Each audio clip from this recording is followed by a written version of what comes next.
Жалпы бұл заң жоба тұтынушылардың құқықтарын қорғайды. Көп механизмдері бар. Жеке басым бұл заң жобаны қолдаймын және әріптестерім қолдауға шақырамын. Енді сұрағыма келсек, мынау енді Арман Абайұлы мынандай нәрсе. Мына тұтынушылардың құқықтары қорғалмаған, тапталып отқан салалардың бірі азаматтық авиация. Мынау Эйр Астана, Флай Арыстан сияқты компаниялардың мына бассыздығы, заңсыздығы, былықтардың кесірінен халық, азаматтар шаршады. Мемлекеттің тісі батпай отыр. Өкінішке орай мына билеттерді қайтармайды, не рейстерді кейінге қалдырады. Оның сорақысы мүгедектігі бар азаматтар мен жасөспірімдерді рейстен қалдырып отыр. Мынау лоббистердің кезінде лоббистердің ісімен мынау тексерістердің бәрі мынау тұтынушыларды қорғау саласында алып тастады. Енді мынау лоббистер әлі де күшінде, олар енді билеттің құнын, онсыз да көтерілген билеттің құнын қайттан көтеруге тырмысып жатыр. Осыған орай сұрағым, екі сұрақ. Біріншісі, мүмкін бұл жерде мәселе халықаралық конвенцияда шығар. Кезінде 1929 жылы Варшава конвенциясына қосылғанбыз. Бірақ ол Варшава конвенцияда тетікте жоқ. Мүмкін ол Варшава конвенциясынан шығып, Монреаль конвенциясына кіру керек шығар. Ол бір. Ол екінші сұрақ. Мынау аэропорт басшылықтары мен мынау авиакомпания басшылықтарын мынау рейстерді кейінге қалдыруға байланысты, мынау заң жоба аясында, мынау мүліктік жауапкершілікке тарту көзделіп жоспарда бар ма, жоқ па? Және авиакомпанияның басшылары мен аэропорттың басшылықтарын мүліктік жауапкершілікке тарту. Міне осы сұраққа жауап беріңізші. Рахмет. Рахмет, Бақытжан Жұмабекұлы, өте өзекті мәселе.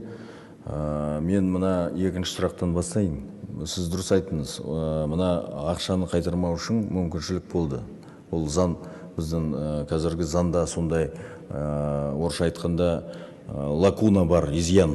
Сол изъянды біз алып тастадық. Енді мына заң жобасында бұл мәселе, сіз айттыңыз ғой, қалай біз мына жауапкершілікке тартамыз. Бізде тістер болады енді.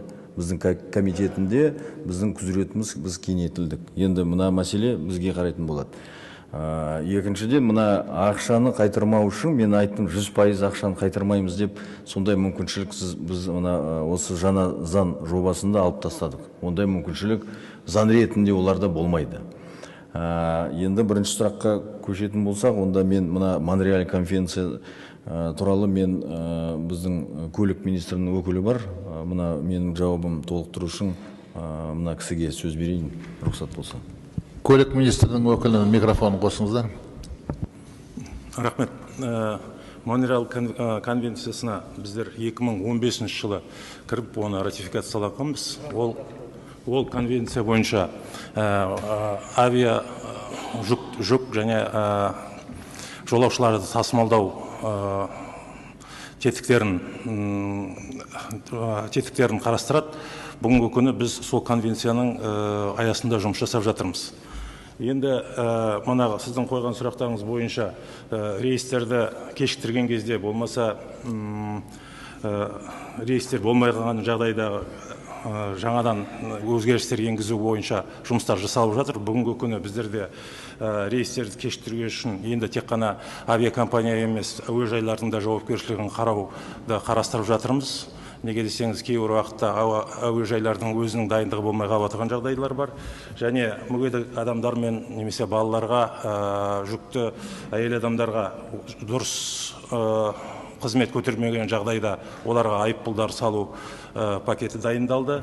Және осындай айыппұлдар авиакомпанияның басшылығы мен әуежайлардың да басшылығына беру жөнінде біз дайындалған түзетулеріміз бар. Олармен сіздерге келетін боламыз. Депутат Базарбек тағы да екінші рет. Мынау тура менімен тура осындай жағдай орын алды. Фостердің әуе компания Эйр Астананың президент Фостердің өзі, мына қаншама халық зардап шегіп отырса да, лонж барға барып шай ішіп отқан жерінен шығарып алдықтан мына халыққа жеткіздік Фостерді. Міне халықпен сөйлес деп. Сол, қазіргі былықтың несі көрінісі сол. Міне, соның 622-ші рейстің нәтижесіне тексеру болды. Тексерудің қорытындысы бойынша, міне қорытындысы. Мен зардап шектім. Қаншама адамдар зардап шегіп отыр қазір. жал ғана айыппұл. Ол айыппұлдар болмайды, үзілді кесілді. Айыппұлдардың санын едәуір көтеру керек, жауапкершілікті күшейту керек. Қажет етсе, бұл жерде аэродром сертификатын уақытша тоқтата тұру керек, шаруашылық қызмет уақытша тоқтата тұру керек. Тура солай ғана біз мынау әуе компанияларды заңды орындатқызамыз. Басқаша амал жоқ. Рахмет. Дұрыс, сіздердің айтып отқандарыңыз ұқсас негізі. Сізде дұрыс айтып отырсыз, министрлік өкілі де сол мәселені шешудің жолын ашып отырсыз ғой. Сондықтан бізде авиациядан көп зардап шеккен депутат Базарбек сол бірге осы мәселені бірге қайтадан қараңыздар. Жақсы біледі ол мәселені.